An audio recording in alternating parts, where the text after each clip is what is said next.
दोस्तों आज का जो केस है वो बहुत ही इम्पोर्टेंट केस है और बहुत ही कम केसेज़ ऐसा हम लोग कर पाते हैं। ये केस ऐसा है कि जैसे आपने मैं आपको पहले से ये समझाता हूँ कि क्या है। ये ऐसे बीच में पुतली है, ये बिल्कुल साफ़ रहती है, इस पे कोई खून की नली नहीं होती, इसलिए हमें अच्छा दिखाई देता है।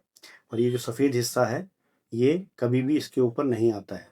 वो तभी आएगा नखूना या वगैरह में जब यहाँ के सेल्स जो हैं वो डैमेज हो जाते हैं, जिनको लिम्बल स्टेम सेल्स कहते हैं। तो ये जो केस था जो हमारे पास आया, इसमें क्या किया, ये पूरा जो सफ़ेद हिस्सा इनके ऊपर चला गया था। कुछ इनको डिटेल मतलब कुछ इंजरी हुई थी, जिससे कि पूरे चारों 360 degree limbal stem cells damage हो गए थे और ऊपर एक मोटी-सी परत जम गई थी, जिसको कि हम लोग पैनस बोलते हैं। और वो उसमें खूब सारी खून की नलियाँ होती, तो इनका फलक भी झपकता था तो उससे निकलता था। तो हम लोगों ने पूरा उसको निकाला और उसके बाद उसमें हमने ऊपर से एमनियोटिक मेम्ब्रेन, जिसमें कि बच्चा जो है जब माँ के पेट में होता है तो वो उससे कवर रहता है, तो वो एमनियोटिक मेम्ब्रेन को हमने इसके ऊपर लगाया।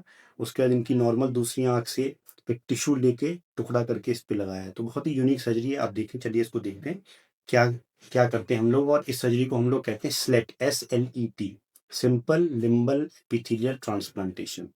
आइए देखते हैं। जैसा कि मैंने कहा था, इनके दूसरे आंख से हम लोग एक लिम्बल टिश्यू निकालेंगे जो कि जिसमें स्टेम सेल्स होते हैं जो कि अपने आप ग्रो करेंगे। तो अब देखिए इनको मैंने मार्किंग करने के बाद इनको डायसेक्ट कर रहे हैं।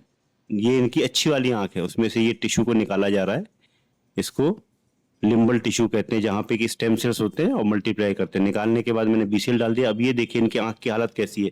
इनकी आंख में से इतना ब्लड निकलता था, थोड़ा सा भी टच हुआ तो खून निकलता था। तो अब हम सबसे पहले कॉर्निया के चारों तरफ उसको कटिंग करते हैं, जिसको पेरिटोमी कहते हैं। तो पूरा 360 डिग्री पेरिटोमी करते रहते हैं और काफ़ी खून निकलता है इसमें।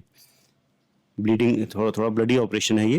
तो देखिए हमने उसको पूरा कट करके धीरे धीरे करके, देखिए इतना थिक मोटी परत है जो कि कॉर्निया के ऊपर जम जाती है इसमें, और उसी से ब्लीडिंग होता है क्योंकि पूरा वेस्कुलराइज होता है। इसको धीरे धीरे करके हम डिसेक्ट करते हैं, क्लियर करते हैं। देखिए बिल्कुल साफ हो गया। इसके बाद हम ये एमनियोटिक, वेट एमनियोटिक मेम्ब्रेन है, ये वो एमनियोटिक मेम्ब्रेन है जिसमें हम लोग जब माँ की कोख में होते हैं तो उसमें रहते हैं। तो इसको निकाल दिया हमने, लगाया एक साइड से उठा के, इसमें ग्लू डालते हैं, फेब्रिन ग्लू कहते हैं।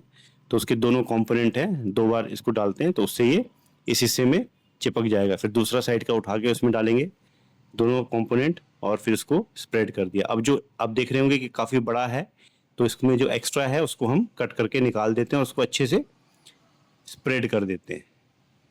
और अब जो हमने दूसरी आंख में से टिश्यू निकाला है उसको हम लोग लेंगे। उससे पहले मैंने इसमें कुछ टाके भी लगा दिए ताकि अपनी जगह पर रहे एमनियोटिक मेम्ब्रेन और अच्छे से। तो ये टिश्यू जो हमने दूसरी आंख से निकाला है उसको हमने लिया, उसको छोटे छोटे टुकड़ों में काट काट दिया हमने, 8 से 10 टुकड़ों में। उसको फिर पूरा फैला दिया, बीच में रखा जाता है उसको ताकि सेंट्रल का एरिया क्लियर रहेगा। और इसके ऊपर फिर हम लोग फिब्रिन ग्लू, जिससे हमने एमनियोटिक मेम्ब्रेन को चिपकाया था, वही चीज़ यहाँ भी यूज़ करते हैं हम लोग। 2 बार डालते हैं ताकि दोनों कंपोनेंट लग जाए। फाइनली हम लोग एक बैंडेज कॉन्टेक्ट लेंस डाल के इसको खत्म कर देते हैं।